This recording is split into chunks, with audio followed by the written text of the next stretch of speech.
Assalamualaikum student. Today we will discuss about the limitations of Arrhenius concept of acid and base. Then we will discuss about Bronsted-Lowry concept of acid and base. इसकी पहले limitation पढ़ लेते हैं Arrhenius concept की, फिर उसको explain करते हुए हम क्या है ब्रॉन्स्टेड-लोरी कंसेप्ट पढ़ेंगे। अब आर्हेनियस कंसेप्ट क्या था? आर्हेनियस कंसेप्ट ये था, उसने दो बातें मेन कही थी। एक के एसिड और बेस दोनों एक्वस सोल्यूशन में हाइड्रोजन आयन और हाइड्रोक्साइड देंगे, अदरवाइज नहीं देंगे। और ऐसे खुद ब खुद आयोनाइज होते नहीं है। अगर आप एक जस्ट क्या लें, एक बेस ले लें या एसिड ले लें, वो कभी आयोनाइज नहीं होता।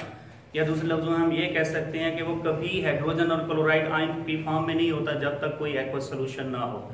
बात वैसे उसकी क्या थी, ठीक थी, लेकिन उसने बात ये गलत कर दी थी कि एसिड वही होगा जिसके पास हाइड्रोजन होगा और बेस वही होगा जिसके पास हाइड्रोक्साइड होगा।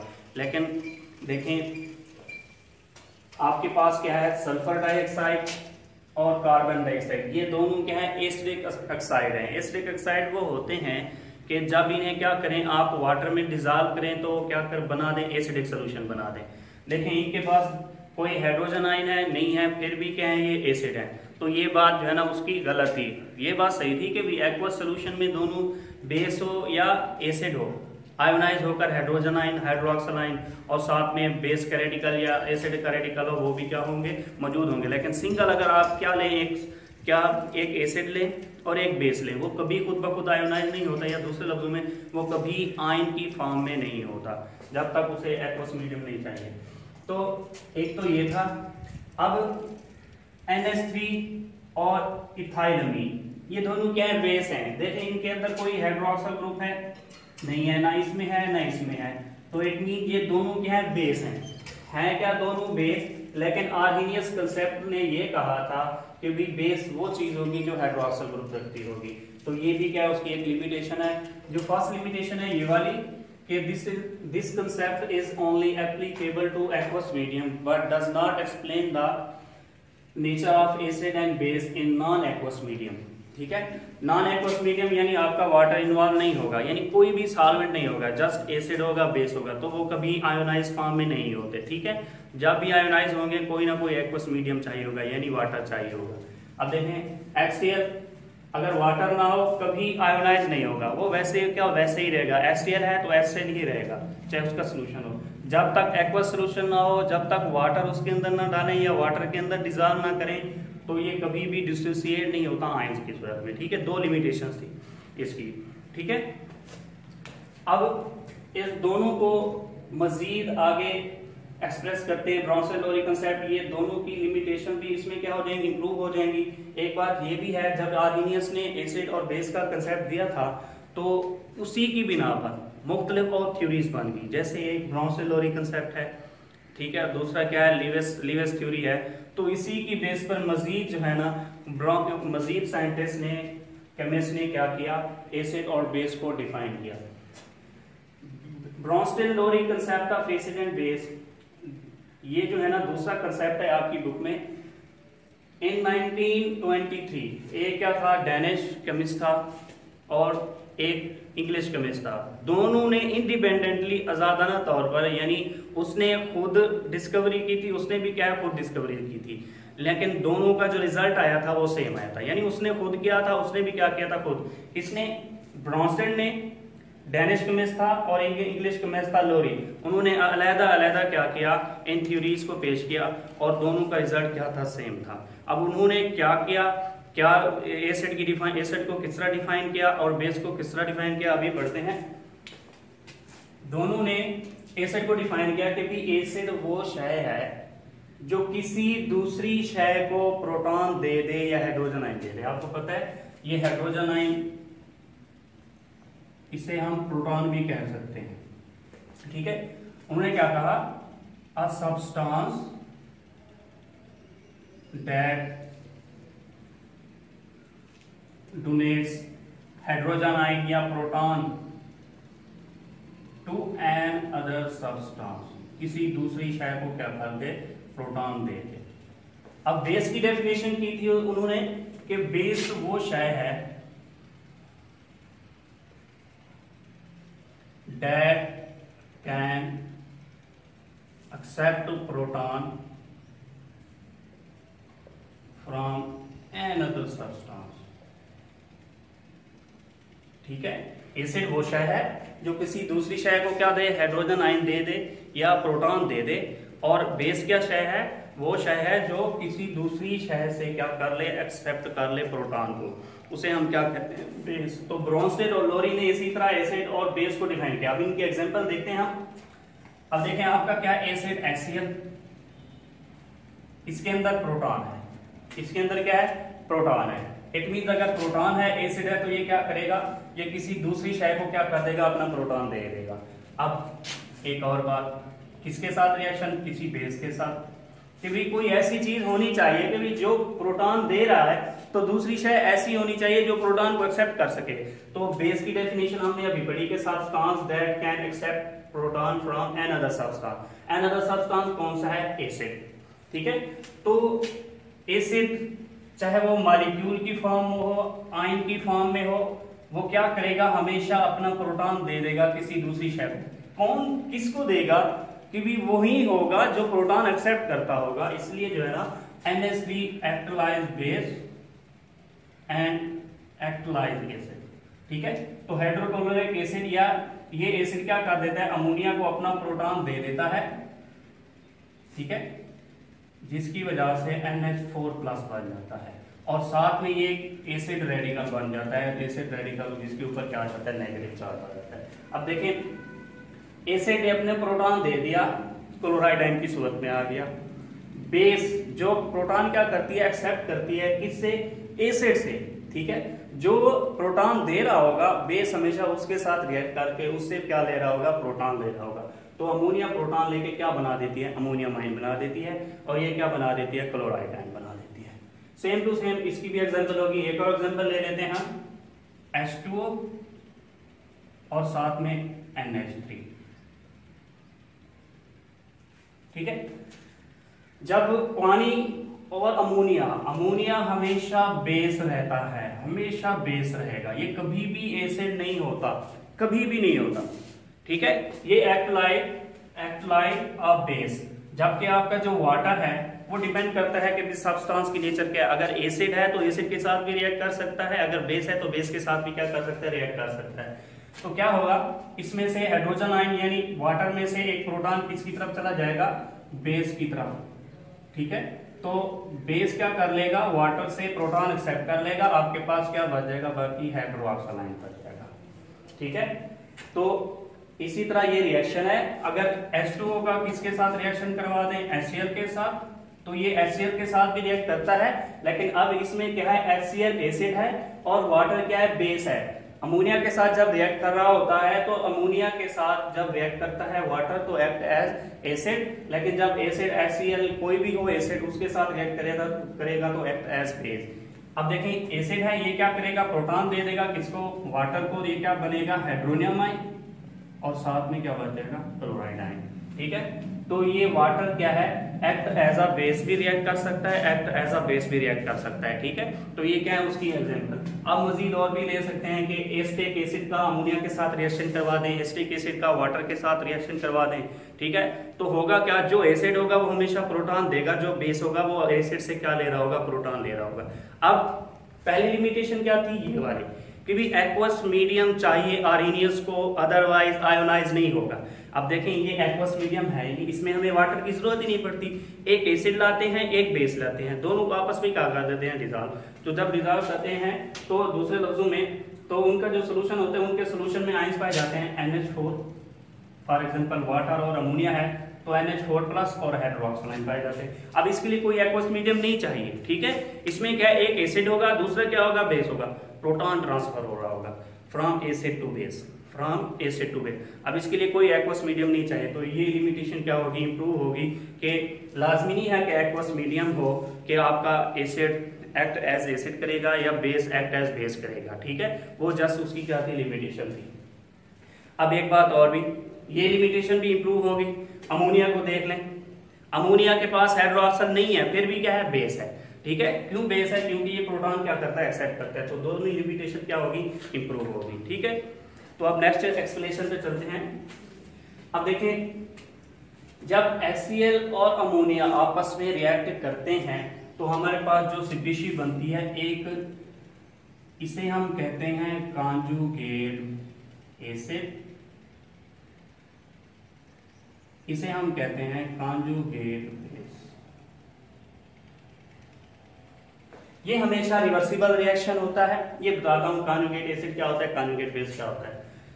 ये हमेशा रिवर्सिबल रिएक्शन होता है। फॉरवर्ड रिएक्शन में क्या है, HCl और अमोनिया रिएक्ट कर रहे हैं जिसमें HCl act as acid that donates the proton to ammonia, ठीक है, and ammonia act as base that can accept the proton from the acid form ammonium ion and chloride ion. यानी ये आपका क्या है, फॉरवर्ड रिएक्शन है। Forward reaction में क्या है, HCl प्रोटॉन दे रहा है लेकिन अमोनिया क्या कर रहा है, प्रोटॉन को एक्सेप्ट कर रहा है।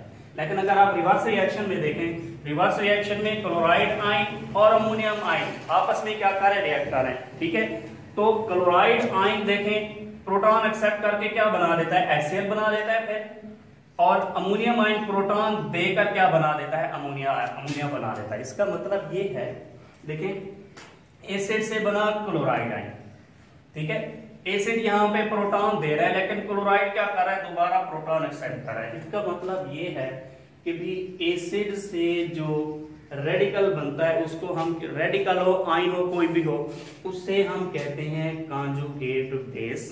ठीक है, और जो बेस के प्रोटॉन एक्सेप्ट करने से जो बनता है उसे हम कहते हैं कॉन्जुगेट एसिड। अब देखिए अमोनिया है, बेस है, तो क्या करता है, ये प्रोटॉन एक्सेप्ट करके अमोनियम आयन बना देता है। रिवर्स रिएक्शन में क्या करेगा, ये अमोनियम आयन, इसके पास प्रोटॉन है तो ये प्रोटॉन किसको दे देता है, क्लोरीन को।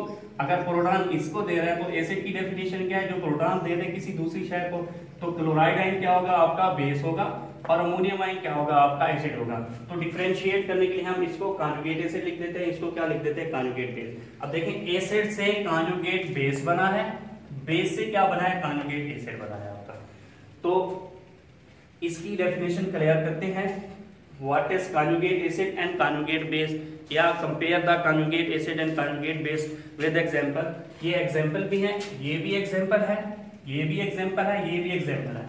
अब देखें इसमें क्या है, आपका ये एसिड है, HCl के साथ क्या है, ये बेस है। ठीक है, क्या कर रहा है, प्रोटॉन दे रहा है किसको, अमोनियम आयन बना रहा है, और साथ में क्या है, हाइड्रोक्सिल आयन। अब वाटर एसिड है, प्रोटॉन देकर क्या बना रहा है, hydroxyl ion, it act as conjugate base. ठीक है, अब अमोनिया बेस है, प्रोटॉन एक्सेप्ट कर रहा है, तो जो बन रहा है उसे एक्ट एज कॉन्जुगेट एसिड। क्यों, क्योंकि अमोनियम आयन क्या करता है, हाइड्रोक्सिल आयन को प्रोटॉन देकर फिर अमोनिया बना देता है रिवर्स रिएक्शन में, फिर हाइड्रोक्सिल आयन क्या करता है, इस प्रोटॉन को एक्सेप्ट करके क्या बना देता है, वाटर।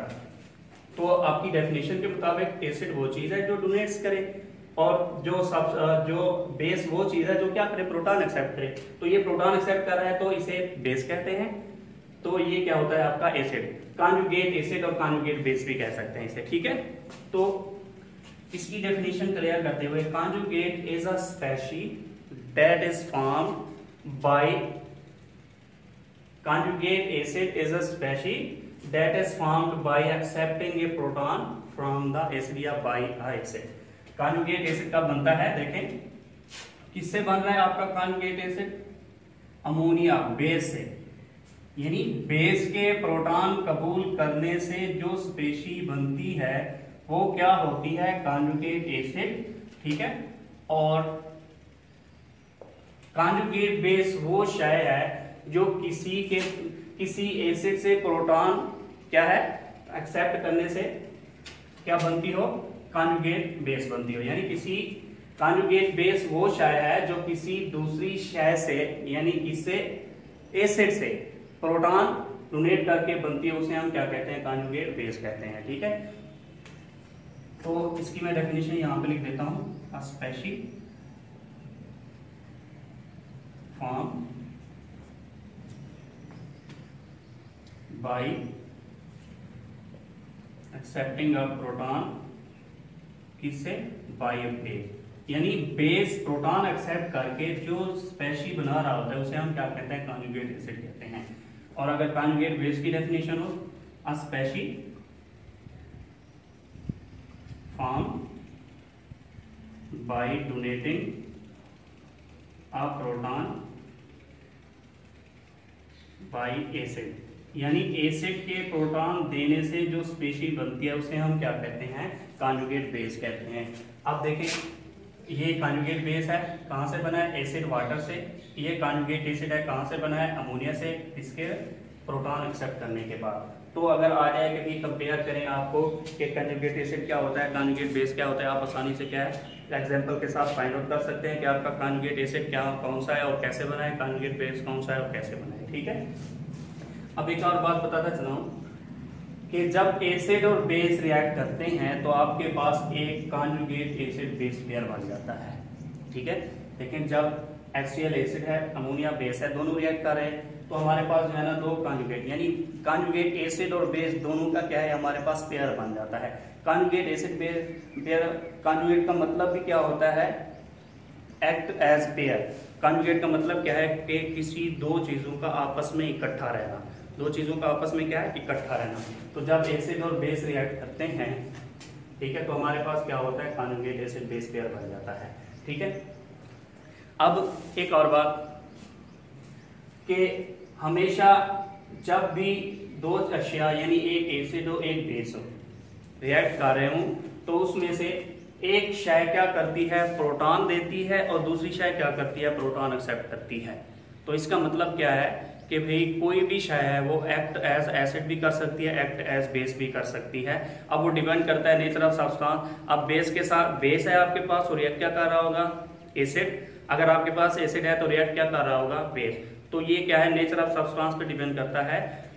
ठीक है, अब नेक्स्ट पॉइंट है आपका एम्फोटेरिक स्पीशीज। एम्फोटेरिक स्पीशीज वो होती है कि जो act as acid as well as act as base, यानी एसिड और बेस दोनों के तौर पर क्या करे, एक्ट करे, उसे हम क्या कहते हैं, एम्फोटेरिक स्पीशीज। अभी मैंने एग्जांपल दिया आपको वाटर की, H2O, ये एसिड भी होता है और बेस भी होता है। ठीक है, ये एक्टलाइज यानी एक्ट लाइक एसिड कब करता है, जब किसी भी बेस के साथ रिएक्ट करता है, और एक्ट एज अ बेस कब करता है, जब किसी भी एसिड के साथ क्या करता है, रिएक्ट करता है। ठीक है, अमोनिया क्या है, बेस है, तो ये इससे प्रोटॉन एक्सेप्ट करके क्या बना देगी, अमोनियम आइन, और साथ में क्या बन जाएगा, हाइड्रोक्सिल आइन। ठीक है, water act as base when this react with HCl यानी एसिड। ठीक है, तो ये क्या करता है, प्रोटॉन एक्सेप्ट करता है, हाइड्रोनियम आइन बना देता है। ठीक है, और साथ में क्या बन जाता है, क्लोराइड आइन। तो वाटर इज एम्फोटेरिक स्पीशीज। अब हमारी क्या है, एम्फोटेरिक स्पीशीज है, क्योंकि ये both act as acid as well as base क्या कार्य होती है, एक्ट कार्य होती है। अब बहुत सी हो सकती हैं, एक और लाइन भी मैं लिखता जाता हूं यहाँ पे कि एम्फोटेरिक स्पीशीज एक तो न्यूट्रल यानी H2O है, दूसरी वो होगी जो किसी एसिड के प्रोटॉन देने से बनती होगी, जो किसी, अब कैसे, फॉर एग्जांपल कब, जब कोई भी एसिड जिसके पास मोर देन 1 प्रोटॉन हो उसका आयन जो बनेगा प्रोटॉन देने के बाद वो act as acid and act as base. कैसे, अब देखें आपका क्या है, ये एसिड है, किसी को भी दे रहा होगा प्रोटॉन, तो आपके पास क्या बनेगा, HSO4 नेगेटिव। अब देखें नेगेटिव 1 क्यों आया, क्योंकि आपको पता है इसमें equal number of positive and negative charges हैं। ठीक है, इसमें चार्जेस क्या सेम है, इसलिए जब प्रोटॉन निकलेगा इट मीन प्रोटॉन के ऊपर क्या है, पॉजिटिव चार्ज है, एक पॉजिटिव चार्ज निकलेगा तो उसके ऊपर क्या आ जाता है, नेगेटिव 1, यानी एक नेगेटिव क्या है, चार्ज बढ़ जाता है इसकी वजह से।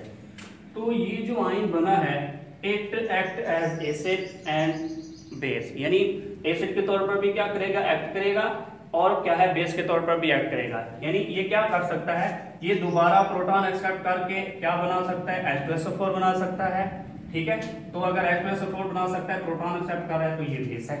ठीक है, तो ये क्या है, इसके पास प्रोटॉन अभी भी है, तो ये प्रोटॉन किसी भी बेस को देकर क्या कर सकता है, सल्फेट आयन बना सकता है, सल्फेट आयन। जब सल्फेट आयन बना देगा तो ये क्या कर रहा होगा, एक्ट एज एसिड। तो जो आयन फॉर्मेशन है after donating the proton by acid, acid कौन से, that have more than 1 proton. ठीक है, जिसके पास क्या होंगे, मोर देन 1 प्रोटॉन। आप देखें एक और एसिड है, फास्फोरिक एसिड, ठीक है। अब इसके पास 3 प्रोटॉन है, अब इसके पास जो आयन बनेगा, ठीक है, ये प्रोटॉन देगा, ये क्या है एसिड, ये प्रोटॉन देगा, एसिड के तौर पर रिएक्ट कर रहा है, तो प्रोटॉन देगा तो क्या बनेगा H2PO4 -1, क्या बन जाएगा -1 बन जाएगा। अब मजीद देखें, इसके पास 2 प्रोटॉन है, ये एसिड के तौर पर भी एक्ट कर सकता है, बेस के तौर पर रिएक्ट कर सकता है। तो अगर ये क्या है बेस के तौर पर रिएक्ट करेगा तो ये किसी भी एसिड के साथ रिएक्ट करके क्या बना देगा, दोबारा फास्फोरिक एसिड बना देगा, ठीक है। अगर ये क्या है एसिड के तौर पर रिएक्ट करना चाहता है तो मजीद क्या बना देगा HPO4 -2, ठीक है। एक प्रोटॉन दे देगा मजीद, तो फिर क्या है एसिड के तौर पर रिएक्ट करेगा तो क्या बनेगा आपके पास मजीद आयन बन जाएगा, ठीक है। अब देखें अभी भी इसके पास क्या है प्रोटॉन है, ये वाला, ये भी क्या है एम्फोटेरिक स्पीशीज है, ये भी क्या है एम्फोटेरिक स्पीशीज है। ये प्रोटॉन देगा दोबारा क्या है ये फास्फेट आयन बना सकती है, ये प्रोटॉन एक्सेप्ट करके दोबारा क्या कर सकती है, ये H2PO4 नेगेटिव बना सकती है। तो ये दोनों आयन आपके, ये वाला भी क्या है, दोनों एसिड के तौर पर भी एक्ट कर सकते हैं, बेस के तौर पर भी क्या है एक्ट कर सकते हैं। तो जो आयन बनेगा after donating proton by acid, जो आयन बनेगा कौन सा एसिड जिसके पास मोर देन 1 प्रोटॉन होंगे, तो वो जो आयन बनेगा वो एक्ट एज एसिड भी कर रहा होगा, एक्ट एज बेस भी कर रहा होगा। यानी क्या होगी आपकी एम्फोटेरिक स्पीशीज, एक तो ओरिजिनल H2O है एम्फोटेरिक स्पीशीज, एक ये वाली, एक ये वाली, एक ये वाली, ठीक है। अब एक और भी हो सकती है कार्बनिक एसिड H2CO3, ये एसिड के तौर पर रिएक्ट करेगा तो प्रोटॉन क्या करेगा देगा और क्या बना देगा बाइकार्बोनेट आयन। तो मजीद क्या है ये प्रोटॉन दे सकता है, एसिड के तौर पर भी रिएक्ट कर सकता है, बेस के तौर पर भी। बेस के तौर पर जब रिएक्ट करेगा तो एसिड के साथ रिएक्ट करके क्या करेगा, उससे प्रोटॉन लेकर क्या बना देगा कार्बनिक एसिड। अगर एसिड के तौर पर रिएक्ट करेगा किसी बेस के साथ रिएक्ट करके उसको अपना क्या कर देगा प्रोटॉन देगा, तो क्या बना देगा कार्बोनेट आयन, ठीक है। तो कोई और बेस नहीं है, ठीक है, यानी कोई ऐसी बेस नहीं है जो प्रोटॉन एक्सेप्ट करने के बाद क्या एसिड के तौर पर भी रिएक्ट करे और बेस के तौर पर भी रिएक्ट करे, ठीक है। लेकिन जो मेन ओरिजिनल चीज जो मैंने आपको बता दिया है, आपकी बुक में भी है ये चीजें, ठीक है, कि एसिड जो कि मोर देन 1 प्रोटॉन रखता होगा तो जो आयन बनता है आफ्टर डोनेटिंग प्रोटॉन तो वो एक्ट एज बेस भी कर सकता है और एक्ट एज एसिड भी कर सकता है, ठीक है। अब कुछ एग्जाम्पल हैं, सॉरी MCQ हैं, ये बहुत इंपॉर्टेंट है, आते होते हैं कि which one is a Bronsted base या which one is the Bronsted acid भी आ सकता है, लेकिन क्वेश्चन क्या है ब्रोंस्टेड बेस का।